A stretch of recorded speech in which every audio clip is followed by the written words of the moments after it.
இந்த 26ல ஜனவரி மாசத்துல இருந்து நம்ம ஒரு ரெசல்யூஷன் ஆரம்பிக்கிறோம்.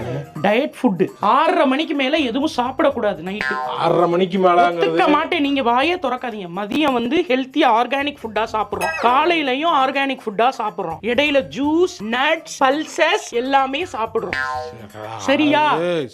ட்ரை பண்ணுவோம். 26 இது நம்ம இயர். ட்ரை பண்ணுவோம். ட்ரை பண்ண நம்ம ஸ்ட்ரிக்ட்டா ஃபாலோ பண்ண போறோம். இல்லம்மா, இந்த ரெசல்யூஷன் பத்தி டெஸ்ட் ஃபாலோவர் நம்ம ரெண்டு பேரும். ரெசல்யூஷன் பத்தி நல்லா தெரியும். எடுத்து இவனு ஃபாலோ பண்றது இல்ல. நான் சொல்றது ஸ்ட்ரிக்ட். சரி போவோம். ஏங்க உங்களுக்கு ஏதாவது சாப்பிடணும் போல இருக்கா? தேவையில்லாம ஞாபகப்படுத்தாத. நானே பசிக்குது, சாப்பிட்டது டைட் ஃபுட் பத்த மாட்டேங்குது, நானே அங்கிட்டு தெரிஞ்சுக்கிட்டு இருக்கேன். நம்ம வெயிட் கலப்பாத. நீ இல்ல சாப்பிட வீக்ல ஒரு நாள் மட்டும் அது சீட் டே வச்சுக்கலாம். ஆரம்பிச்சு 2 நாளே சீட் டே போட்டா ரொம்ப தப்பா போவாதா? வாரத்துல ஒரு நாள் சீட் டே தானே. சரி, இந்த ஒரு நாளைக்கு சீட் டே போட்டு 5 நாள் 5 நாள் ரெஸ்ட்ரிக்ட்டா இருந்துருவாங்கயா.